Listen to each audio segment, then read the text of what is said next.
మొన్న musical night జరిగింది, దాంట్లో రాజకీయంగానే పాల్గొన్నారుగా అందరూ. వేరే ఏమన్నా జరిగిందా? దానికి మరి ఎన్నికల కోడ్ ఎందుకు రాలేదు? అక్కడ ఉపన్యాసాలు ఏం జరిగినాయి? రాజకీయ స్టేట్మెంట్లు వచ్చినాయి కదా మ్యాక్సిమం. సర్వీసు జరిగింది, రాజకీయ స్టేట్మెంట్లే కదా జరిగింది. ఈ టైంలో అది జరిపారంటే మరి అది కోడ్ కిందకి రాదా? దానికి పర్మిషన్ ఎట్లా ఇచ్చారు? నెంబర్ 1. రెండోది, వీళ్ళు అసలు ఎన్నికల్లో పోటీలో లేరు కదా, అయినా కోడ్ వర్తిస్తుంది. ఎప్పుడు అది కోడు? నువ్వేమన్నా బహిరంగ సభ పెడితే కోడ్. ఇప్పుడు నేను అడుగుతానండి, ఓటర్ దగ్గరికి అభ్యర్థి వెళ్ళేటప్పుడు పర్మిషన్ తీసుకోవాలా? ఒక ర్యాలీ జరపాలంటే పర్మిషన్ తీసుకోవాలి, ఓ బహిరంగ సభ పెట్టాలంటే పర్మిషన్ తీసుకోవాలి. అలా కాకుండా ఇట్లా దండం పెట్టుకుంటూ పోతుంటాడు, దానికి పర్మిషన్ తీసుకోవాలా?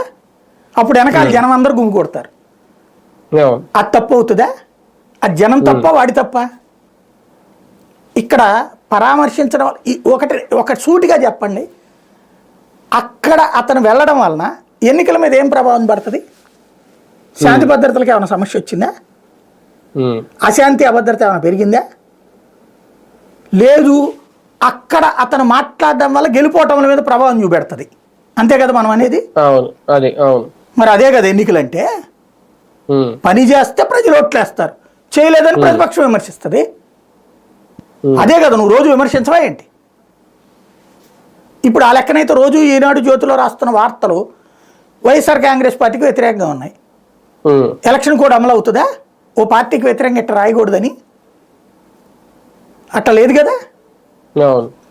ఎలక్షన్ కోడ్ అన్నటువంటిది అప్పుడు ఎవరు చెప్పాలి? అది ముందు ఎలక్షన్ కోడ్కి సంబంధించి ఆ ఎలక్షన్ కోడ్ ప్రకారం నీకు అనుమతి లేదు, జగన్ అక్కడే అరెస్ట్ చేయి.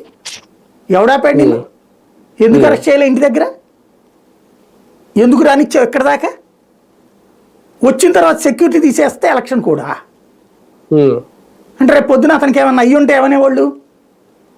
ఒక సబ్ ఇన్స్పెక్టర్, ఒక సర్కిల్ ఇన్స్పెక్టర్, ఒక డిఎస్పీ వాళ్ళని సస్పెండ్ చేసి దాన్ని జగనే ఇదంతా తప్పు అని చెప్పేసి వదిలేస్తారా? ఇది డెమోక్రసీ, ప్రజాస్వామ్యం అంటే